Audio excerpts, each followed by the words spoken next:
ஆண்டவராகிய இயேசுவின் நாமத்தில் தொலைக்காட்சி நேயர்களுக்கு அன்பின் வாழ்த்துக்கள். இந்த நாளின் செய்தி லூக்கா சுவிசேஷம் 9ஆம் அதிகாரம் 37ஆம் வசனத்திலிருந்து 62ஆம் வசனம் வரைக்கும். இது ஒரு பெரிய செய்தி, ஆனாலும் அதனுடைய கருப்பொருள் நான் சொல்ல விரும்புகிறேன். அதாவது கடைசி வார்த்தை இப்படி சொல்லுகிறது: கலப்பையின் மேல் கை வைத்து பின்னிட்டு பார்க்கிற எவனும் தேவ ராஜ்யத்திற்கு ஏற்றவன் அல்ல. கலப்பையில் கை வைத்து, அதாவது அழைக்கப்பட்டு அபிஷேகம் பண்ணப்பட்டு தேவனால் பிரித்தெடுக்கப்பட்டு, வசனம் சொல்லுகிறது கை வைத்து பின்னிட்டு பார்க்கிறவன், அதாவது உலகத்திற்கு திரும்பி போகிறவன். தேவன் ஒவ்வொருடைய வாழ்க்கையிலேயும் மகத்தான காரியங்கள் எதிர்பார்க்கிறார். God expects great things from you and me. உன் மூலமாயும் என் மூலமாயும் அவர் மகத்தான காரியங்களை செய்ய விரும்புகிறார். பல நேரங்களிலே தேவனை மகிழ்ச்சியாக்க வேண்டிய நாம் அவரை ஏமாற்றி விடுகிறோம். நம் மூலமாக மகிழ வேண்டிய அவர் நம் மூலமாக துக்கப்படுகிறார். அவருடைய செய்திதான் இந்த நாளிலே what he puts up with, அதாவது நம்முடைய வாழ்வில் அவர் நம்மை கொண்டு அற்புதங்களையும் அதிசயங்களையும் செய்ய விரும்புகிறார். என்ற முதல் குறிப்பை கவனியுங்கள். உங்களை குறித்த, என்னை குறித்த ஒரு மிகப்பெரிய நோக்கம் அவருக்கு இருக்கிறது.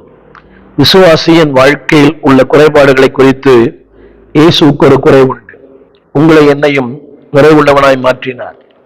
அவர் நீங்களும் நானும் நிறைவுள்ள மனிதனாய் பூரண புருஷனாய் இருக்க வேண்டும் என்று விரும்புகிறார். ஆனால் நம்முடைய வாழ்விலே ஏராளமான குறைவுகள், அதுக்கு நாம் தான் காரணம்.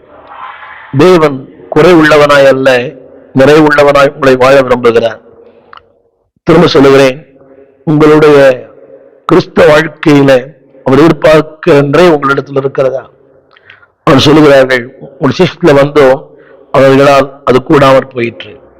அவர்களை என்னுடைய பிசாசுகளை துரத்து கூடாமல் போயிற்று. அந்த அதிகாரத்துல அந்த வசனம் வரும். நான் வாசிக்கிறேன், கேளுங்கள். என்று சொல்லப்பட்ட வார்த்தை, அதை துரத்தி விடும்படி சிஷ்யர்களை வேண்டிக் கொண்டேன், அவர்களால் அது கூடாமற் போயிற்று.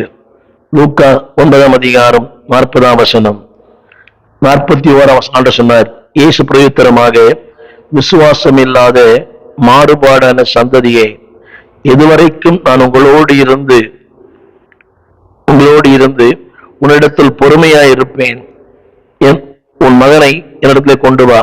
அந்த வார்த்தையை சொல்லுகிறேன், விசுவாசம் இல்லாத மாறுபாடான சந்ததியே. இது யாரை பார்த்து சொல்லுகிறார்? அழைக்கப்பட்டவர்கள், அபிஷேகம் பண்ணப்பட்டவர்கள், பிரித்தெடுக்கப்பட்டவர்கள், தேவனுக்காய் வாழ்ந்தவர்கள். சொல்லுகிற வார்த்தை விசுவாசம் இல்லாத மாறுபாடான சந்ததியே. எவ்வளவு பெரிய துக்கம்! அந்த காலத்திலிருந்து நம்ம அழைத்தார், அபிஷேகம் பண்ணினார், ரட்சித்தார். ஆனால் சொல்லுகிற வார்த்தை, இன்னும் உனக்கு விசுவாசம் இல்லை. அடுத்த வார்த்தை சொல்லுகிறார், மாறுபாடு உள்ள ஒரு சந்ததி. அது மட்டுமல்ல, நான் எதுவரைக்கும் உங்களோடு இருந்து நான் பொறுமையா இருப்பேன். அப்படியானால் நம்மோடு இருக்கிறார், இன்னும் அவர் துக்கப்படுத்தி கொண்டிருக்கிறோம். ஒரு சின்ன கேள்வி, ஆண்டவர் உங்களிடத்தில் மகிழ்ச்சியா இருக்கிறாரா? என்னோடு கூட 53 ஆண்டுகளாய் நான் அவரோடு வாழ்கிறேன். எனக்கு அடிக்கடி கேட்கிற கேள்வி, நான் மகிழ்ச்சியா இருக்கிறேனா? இந்த குடும்ப உறவுகளை பாருங்களேன், மகிழ்ச்சி சேர்ந்து இருக்கிறார்கள், மகிழ்ச்சியா இருக்கிறார்களா? ஏதோ ஒரு வாழ்க்கை, கணவன் மனைவி, ஏதோ ஒரு வாழ்க்கை கிருபை, ஏதோ வண்டி ஓடுது, அவர் ஹாப்பி. ஒரு சின்ன கேள்வி, என் அன்பு ஊழியர்களே, அன்பு விசுவாசிகளே, தேவன் உங்களிடத்தில் மகிழ்ச்சியா இருக்கிறாரா? உடைய வாழ்வில், உடைய கிறிஸ்தவ ஜீவியத்தில், உடைய ஊழியத்தில் மகிழ்ச்சியா இருக்கிறார் என்பதை உங்களை நீங்களே ஆராய்ந்து பார்க்க அன்பாக கேட்கிறேன். இன்றைக்கு அனைவருடைய வாழ்க்கையிலே அவர் மகிழ்ச்சியா இல்லை. அதற்கு என்ன காரணம் என்பதை நான் சொல்ல விரும்புகிறேன். அவர் சொல்லுகிற வார்த்தை, அதுக்கு பல காரணங்கள் இங்கே உண்டு. நம்பர் 1, அவரிடத்துல தேவன் வல்லமையை தந்தார், அபிஷேகத்தை தந்தார், கிருபைகளை தந்தார். ஆனால் அந்த அபிஷேகமும் அந்த கிருபைகளையும் அவர்கள் பயன்படுத்துவதில்லை. உங்களுக்கு எனக்கும் God has given the potential, God has given the ability, God has given the anointing. ஆனால் பிரச்சனை என்னவென்றால், தேவன் தந்த அந்த அபிஷேகம், தேவன் தந்த வரம், தேவன் தந்த அந்த கிருபைகளை பயன்படுத்துகிறோமா? அவர் சொன்ன வார்த்தை, is greatly concern because of the deficiency. உடைய வாழ்க்கையில் இருக்கிற அந்த குறைவுகளை பார்த்து அவர் துக்கப்படுகிறார். இப்படி சொன்னது புரியும். குறைவுள்ள என்னை பார்த்து அவர் குறைபட்டு கொண்டிருக்கிறார். என அநேகர்களுக்கு தெரியல, என் வாழ்க்கை ஒரு குறைவு, அது அவருக்கு மிகுந்த வேதனை. அபிஷேகம் குறைவு, வல்லமை குறைவு, ஞானம் குறைவு, புத்தி குறைவு. நீ நிறைய பேர் பாருங்க, ஆண்டவருடைய பிள்ளைகள் தான், ஆனாலும் lack in many areas. There are deficiency in their personal life. அதாவது அநேக குறைவுகள் இருக்கிறது. நான் பணக்குறை பற்றி சொல்லல, ரட்சிக்கப்பட்டவர்கள் தான், அபிஷேகம் பெற்றவர்கள் தான், ஆண்டவரோடு நீண்ட காலம் வாழ்கிறவர்கள் தான். ஆனால் ஸ்டில் தேவன் எதிர்பார்க்கிற ஒரு நிறைவு இல்லை. ஒரு சின்ன கேள்வி, உங்கள் வாழ்க்கை எப்படி? ஒரு நிறைவுள்ள வாழ்க்கை வாழ்றீங்களா? ஆண்டு எதிர்பார்க்கிற அந்த வாழ்க்கை வாழ்றீங்களா? அந்த வசனம் சொல்லுகிறது, இதுவரைக்கும் நான் உங்களோடு இருந்து பொறுமையா இருப்பேன். அப்படியானால் அவருடைய பொறுமை சோதிக்கிற அளவுக்கு அவர் வாழ்ந்தார்கள். The deficiency in the life of the disciple. அந்த சீஷ வாழ்க்கையிலே ஒரு குறைவு. அந்த வசனம் சொல்லுகிறது, தேவன் உங்களை என்னையும் நிறைவுள்ளவனாய் மாற்றி இருக்கிறார். தேவன் எதிர்பார்க்கிற காரியங்களை நீங்கள் செய்யாமல் இருப்பது வருத்தமான ஒன்று. இன்றைக்கு சபைக்கு ஒரு பெரும்பாலான மக்கள் அப்படிதான் இருக்கிறார்கள். பார்வையாளராக இருக்கிறார்கள், பங்குதாரா இல்லை. தேவன் 1000 கனவுகள் உங்களை பற்றி, என்னை பற்றி.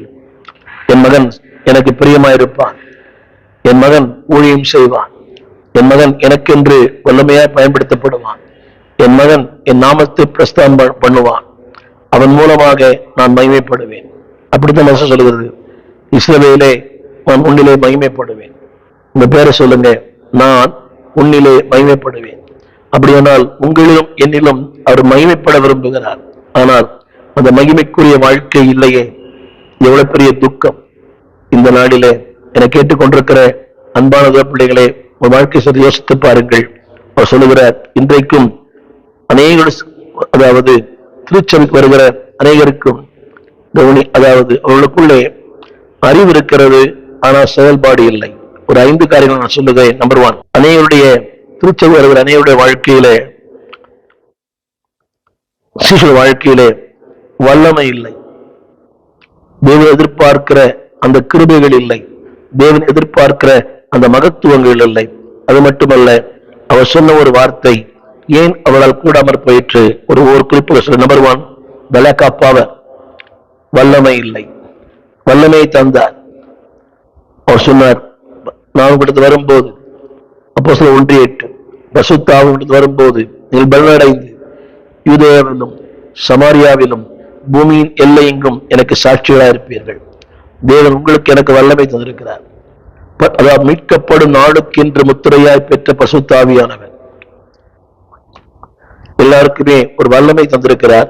ஆனால் அந்த வல்லமை இன்னும் சரியாய் பயன்படுத்தப்படவில்லை.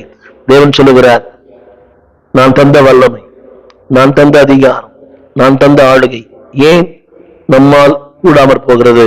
Number 1, lack of power. 2வது குறிப்பு, அன்பான கர்த்தர் பிள்ளைகளே, we have potential but we don't act. எல்லாம் இருக்கிறது, திறமை இருக்கிறது, கிருபை இருக்கு. சபைக்கு நிறைய பேர் இருக்கு, not a potential. டெக்னீஷியன்ஸ் இருக்கிறாங்க, நல்லா வாசிக்கிற பசங்க இருக்காங்க, உழைக்கிற பையன் இருக்கிறாங்க. கவனிங்க, கடினமான தொழில் பண்றாங்க, ஆனா சபையில ஒரு சின்ன வேலை பண்றது இல்லை. கடினமான தொழில், அவங்க செய்யற வேலையை வேற யாரும் செய்ய முடியாது, அவ்வளவு கடினமான வேலை செய்யறாங்க. ஆனா சபையில ஒரு சின்ன வேலை கூட பண்றது இல்லை. யோசித்து பாருங்கள். தேவன் சொன்னார், நான் இதுவரைக்கும் உங்களிடத்தில் பொறுமையா இருப்பேன். ஒரு சின்ன கேள்வி, என் அன்பு சகோதரனே, என் அன்பு சகோதரியே, தேவன் உன்னிடத்துல பொறுமையா இருக்கிறார். உன்னை ரட்சித்தார், உன் அபிஷேகம் பண்ணினார், உனக்கு வாழ்வு தந்தார், குடும்பங்களை தந்தார், மேன்மையை தந்தார், வல்லமையை தந்தார். உன்னையும் சமுதாயத்துல பெயர் சொல்லும்படியாய் 4 பேருக்கு முன்பாக உனக்கு ஒரு முகவரி தந்தார், உனக்கு ஒரு மேன்மை தந்தார், வல்லமை தந்தார். But still there is a lacking. உன் வாழ்க்கையில ஒரு குறை. You have a potential but you don't use it. அதான் சொல்லுவார், எந்த மட்டும் நான் உங்களிடத்துல பொறுமையா இருப்பேன். You don't active. அதாவது உனக்கு இருக்கிற கிருபைகளை பயன்படுத்துறீங்களா? நல்லா பாட்டு பாடுற கிருபை பயன்படுத்துங்க. நீங்க எல்லாரும் சொல்லுகிற குற்றச்சாட்டு, என் போதகர் என்னை பயன்படுத்துவதில்லை. இல்லை, நீங்க சொல்லுங்க, உங்களுக்கு இருக்கிற கிருபை வெளிப்படுத்துங்க. ஒரு ஊழியனுடைய கிருபை தெரியுமா? யாருக்கு என்ன கிருபை இருக்கிறது என்பதை அறிந்து பயன்படுத்துவதுதான். இன்னைக்கு அந்த தேவ பிள்ளையை, உனக்குள்ள கிருபை இருக்குமானால் 1000 பேர் அடக்கினாலும் அதை அடக்க முடியாது. ஏனென்றால் தேவன் தந்த கிருபை. நான் ஒரு திருச்சபையில் விசுவாசியா இருந்தேன், 14 ஆண்டுகள் இருந்தேன். அதாவது பல சொல்லலாம். When God gives the potential, no man can stop it. தேவன் கிருபை தருவாரானால் அதை யாராலும் அடக்க முடியாது. இன்றைக்கு அன்பானவர்களே, முதலாக சொன்னேன், லேக் ஆஃப் பவர். அதில் எதனால வல்லம் எழுந்து போயிட்டாங்க? அவிசுவாசத்தினாலே. எல்லாருக்கும் ஒரு எண்ணம் தெரியுமா? அவருக்கு கிருபை, இவருக்கு கிருபை, இவருக்கு கிருபை இல்ல. உங்களுக்கு கிருபை இருக்கு. எனவேதான் மோசையை பார்த்து கர்த்தர் சொன்னார், உன்னிடத்தில் இருக்கிறது என்ன? இன்னைக்கு பிரச்சனை என்னவென்றால், என்னிடத்தில் என்ன இருக்கிறது என்பதை அறியாமல் அடுத்த இடத்துல என்ன இருக்கிறது? அவருக்கு வரங்கள் இருக்கிறது, அவருக்கு வல்லம் இருக்கிறது, அவருக்கு திறமை இருக்கிறது, நல்லா பாட்டு பாடுறார். No, the same God can use you. திரும்ப சொல்லுகிறேன், அவிசுவாசங்கள் தான் உடைய வல்லமையை இழந்து போக செய்கிறது. இரண்டாவது சொல்ல வந்த வார்த்தை, முதலாவது சொன்னேன், அதாவது தேவன் பொறுமையா இருக்கிறார். ஏன் பொறுமையா இருக்கிறார்? அவர் சொல்லுவார், எந்த மட்டும் உடனே பொறுமையா இருப்பேன், வல்லமை தந்தேன், வல்லமையை பயன்படுத்துவதில்லை. இரண்டாவது, அன்பானவர்களே, அவர் கொடுத்திருக்கிற அந்த வாழ்க்கை, இன்னும் சொல்ல விரும்புகிறேன், ஒரு ஒழுக்கமான வாழ்க்கை எனக்கு இல்லை. அதான் சொல்ல, எந்த மட்டும் இடத்துல பொறுமையா இருப்பேன். ஒழுக்கமே இல்லை. எனக்கு கிறிஸ்தவ குடும்பத்துல பிள்ளைறது ஒழுக்கம் இல்லை, குடும்ப வாழ்க்கையில ஒழுக்கம் இல்லை, சம்பாத்தியத்தில் ஒழுக்கம் இல்லை, பேசும் பேச்சில் ஒழுக்கம் இல்லை, உடையில் கூட ஒழுக்கம் இல்லை. ஆடம்பரமான முகம் சுளிக்கிற அளவுக்கு இன்றைக்கு அந்த உடைகள் இருக்கிறது. உடை உடுத்துங்கள், ஆனால் அடுத்தவரை கவர்ச்சிக்கிற விதமாக வேண்டாம். தேவன் சொல்லுகிறார், ஈவன் நான் தந்த பணத்துல கூட நீ உண்மையாயிரு. நான் சொல்ல வந்த இரண்டாவது குறிப்பு, அதாவது ஒழுக்கமற்ற வாழ்க்கை. இன்னைக்கு ஒரு சின்ன கேள்வி, உங்க வாழ்க்கை ஒழுக்கம் இருக்கிறதா? அதிகாலை எத்தனை இழந்துக்கிறீங்க?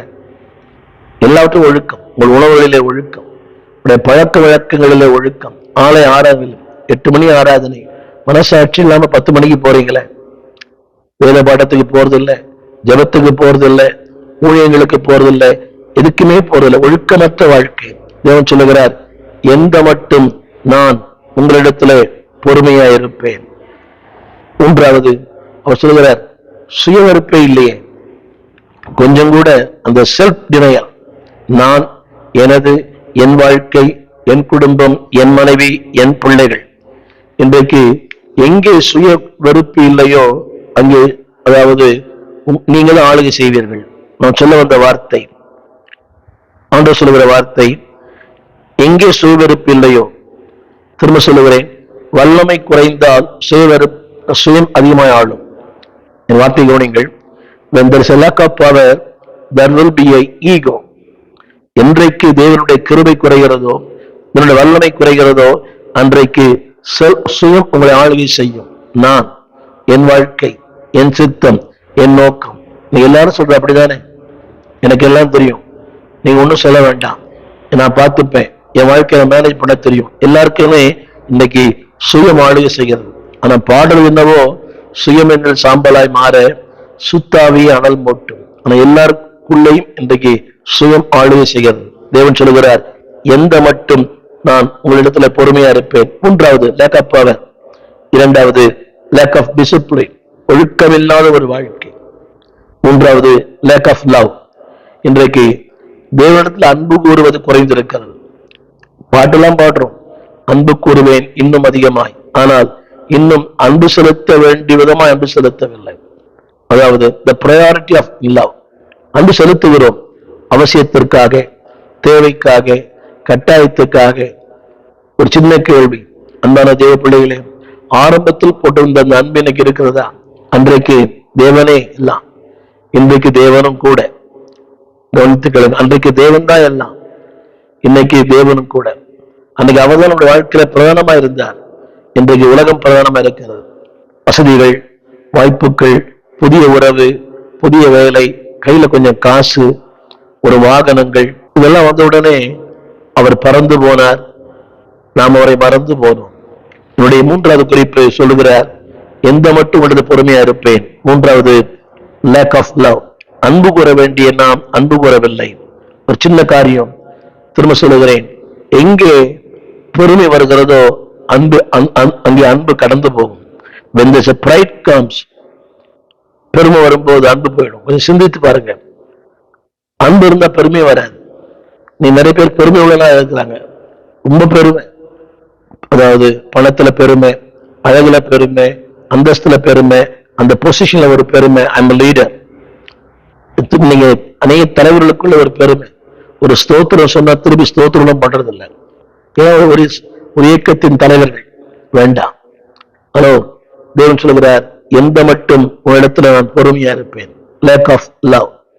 அவர் அன்பு கூறும்போது ஒண்ணுமே இல்லையே. அவர் தந்த மேன்மை, அவர் தந்த உயர்வு, அவர் தந்த வாழ்க்கை, அவர் தந்த பதவி, அவர் தந்த இயக்கம்.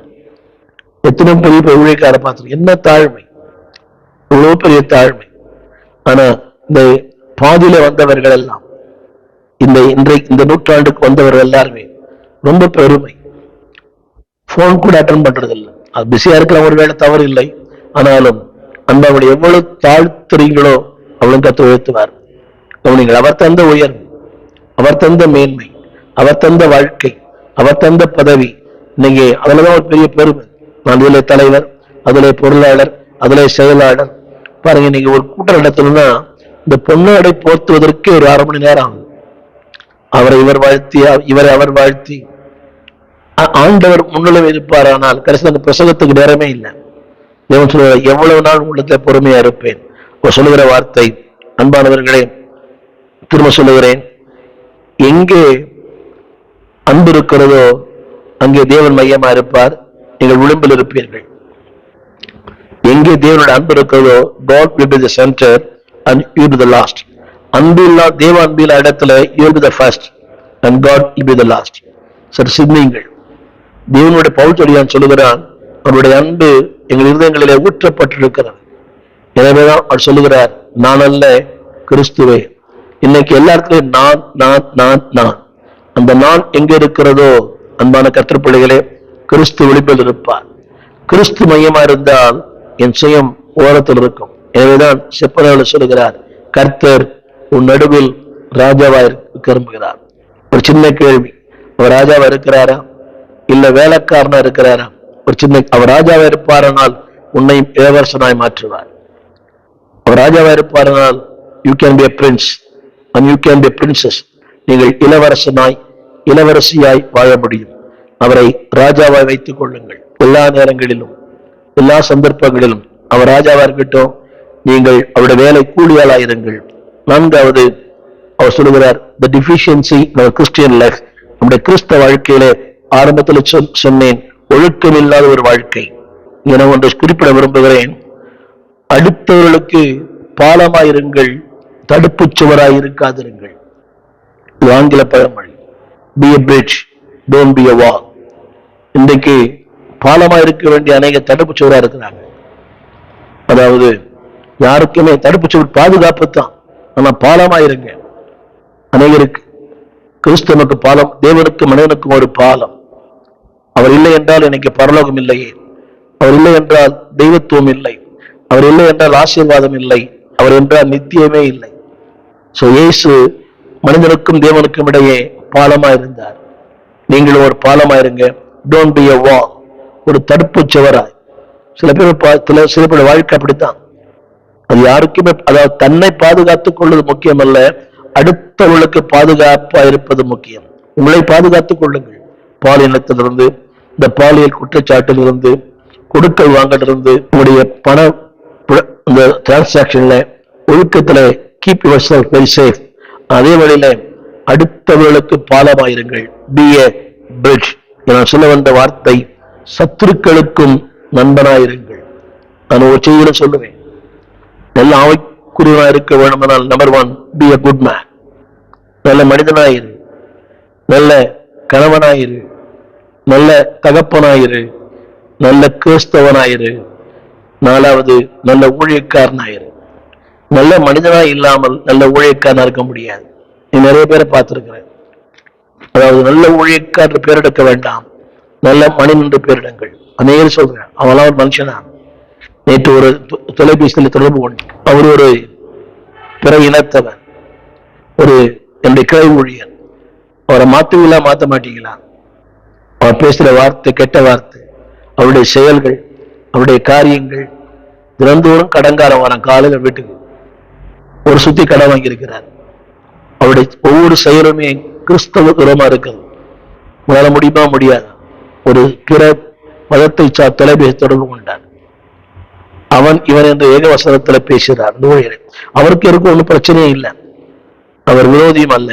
அவர் என்ன அவர் சொன்ன வார்த்தை அவருடைய உங்களுடைய அந்த இனத்திற்கும் உங்களுடைய அந்த காரியங்களுக்கும் எதிர்மாறாய் செயல்படுகிறார்.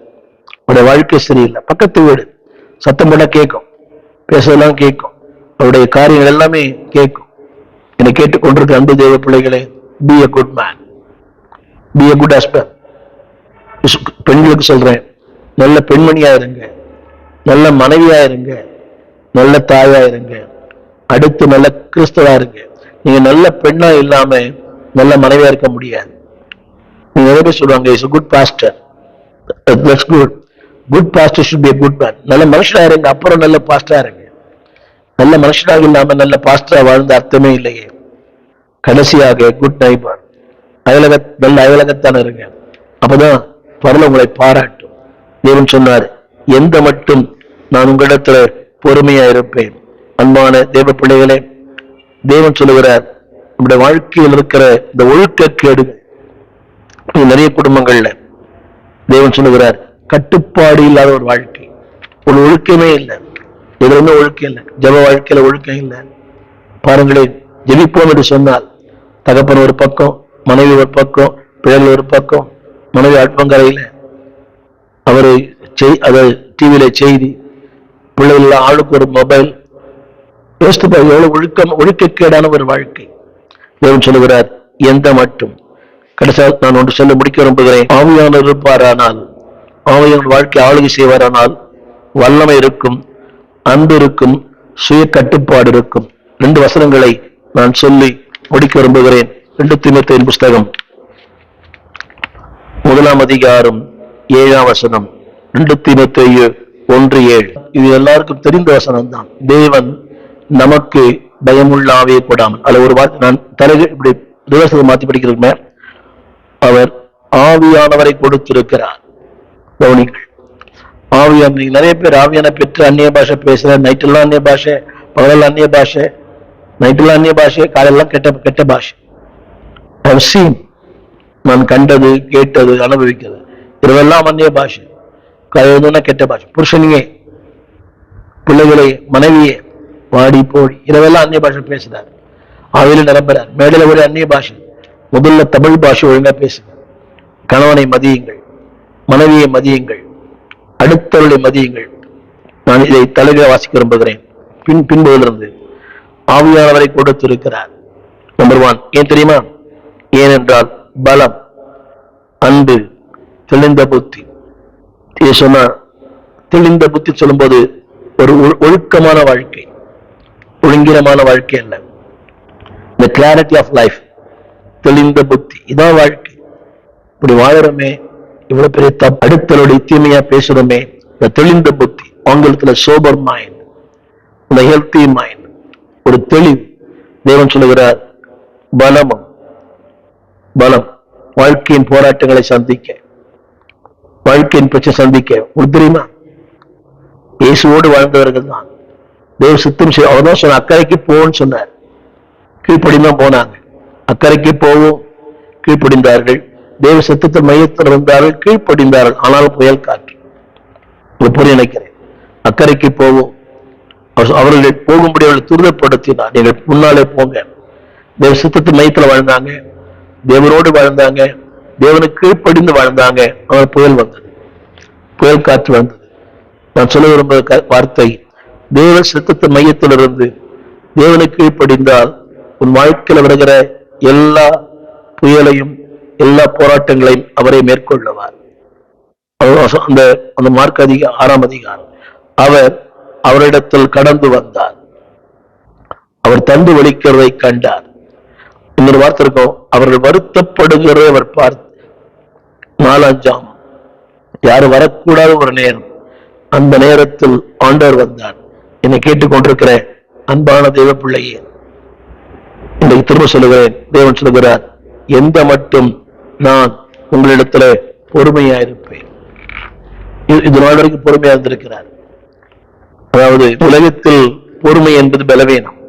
நம்ம தேவன் சொல்லுகிறார், still have a patience in your life. அவங்க சொன்னாங்க, சிஷ்யால் கூடாமற் போயிற்று. எவ்வளவு துக்கம் இல்லையா?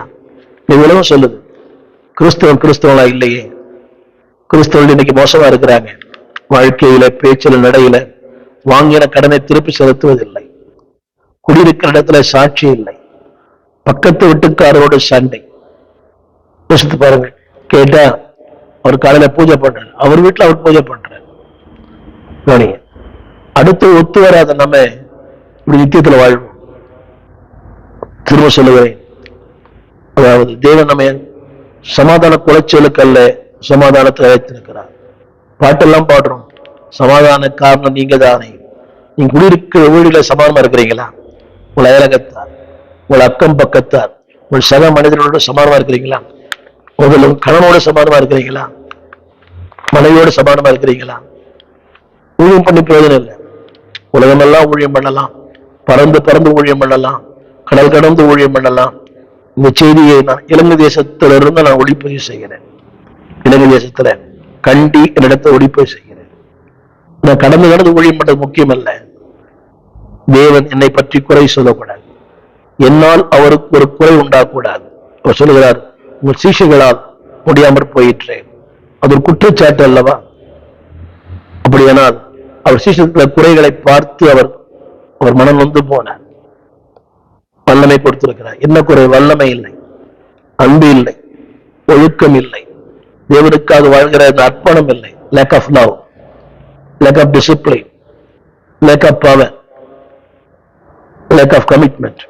அது இருக்குமானால் அன்பான பிள்ளையே, உங்களை கொண்டு தேவன் வல்லமை செய்வார். முன்னு சொல்லுவேன், power, love and discipline through the spirit. உங்கள் மூலமாக அவருடைய வல்லமை, அவருடைய மகத்துவத்தை, அவருடைய மேன்மையை வெளிப்படுத்த விரும்புகிறார். திரும்ப சொல்லுகிறேன், உலகம் குறை சொல்வது வேற. அது உண்மையான குறைகளா இருக்குமானால் மனம் திரும்புவோம், ஜெபிப்போம், மாற்றிக்கொள்ளுவோம். தேவன் கிருபை தருவார். சொல்லுகிறார், எந்த மட்டும் இடத்துல பொறுமையா இருப்பேன். தேவனுடைய பொறுமை நம்மை உடைக்க அல்ல, உருவாக்க. ஜெபிப்போம். வானத்தையும் பூமியும் படைத்த நல்ல ஆண்டவரே, தர்மையான வேலைக்காக நன்றி. இந்த நாளிலே என்னிடத்தை எதிர்பார்க்கிற அந்த எதிர்பார்ப்புக்கு நாங்கள் அர்ப்பணித்து வாழ எங்களுக்கு கிருபைதார். அழைத்தீர், அபிஷேகம் பண்ணினீர், அவரை பயன்படுத்துகிறீர், வரங்களை தந்தீர், மேன்மையை தந்தீர். எங்களையும் ஒரு பொருட்டா எண்ணுகிறீரே, கோடி நன்றி. உடைய கிருபையின் கரங்களை தாழ்த்துகிறோம். தேவரே, எங்களிடத்தில் பொறுமையா இருக்கிறீர், அதற்காக ஸ்தோத்திரம். நீ எதிர்பார்க்கிற அந்த அன்பு, எதிர்பார்க்கிற வல்லமை, எதிர்பார்க்கிற கீழ்ப்படிதல், எதிர்பார்க்கிற ஒழுக்கம் எங்களிடத்தில் காணப்பட அர்ப்பணிக்கிறோம். அடுத்தவங்களை பார்த்து குறை சொல்லாத அளவுக்கு நாங்கள் வாழ தேவனை கிருபைதார். ஆண்டவர் இயேசுவின் நாமத்தில் வேண்டிக் கொள்ளுகிறோம் நல்ல பிதாவே, ஆமென். அன்பான பிள்ளைகளே, இந்த செய்தி உங்கள் வாசமா இருக்குமேயானால் இதை உங்கள் நண்பர்களை அனுப்புங்கள். இந்த தொலைக்காட்சி ஊழியத்திற்காக ஜெபியுங்கள். எங்களுடைய முகவரியிலே எங்களோட தொடர்பு கொள்ளுங்கள். உங்களுடைய ஆராதனை 65 பரமானந்த முதலித்தர் 7 கிணறு ஸ்டான்லி ஹாஸ்பிட்டல் பக்கத்தில் இருக்கிறது. ஒவ்வொரு நாளும் ஞாயிறு காலை 8 மணிக்கு ஆராதனை உண்டு. வாருங்கள். மாலையிலே 6 மணிக்கு ஆராதனை உண்டு. அந்த வடச்சென்னை பகுதியில் நீங்கள் எழுப்பியானால் எங்களோடு தொடர்பு கொள்ளுங்கள். ஸ்டான்லி ஹாஸ்பிட்டல் மருத்துவமனைக்கு பக்கத்தில் தொலைபேசியில் அழைத்தால் நாங்கள் வந்து வழிகளை சொல்லுவோம். God bless you. எங்கள் விலாசம் போதகர் ஸ்டீஃபன் தேவகுமார், திறந்த வாசல் சபை, நம்பர் 65, பரமானந்த தெரு, 7 கிணறு, சென்னை 600001. தொடர்புக்கு 9841839287. மேலும் 04443183330. எங்கள் மின்னஞ்சல் stephenopendor@gmail.com. எங்கள் தேவ செய்திகளை யூடியூப் சேனலில் பார்த்து பயனடையுங்கள். தேவன் உங்களை ஆசீர்வதிப்பாராக.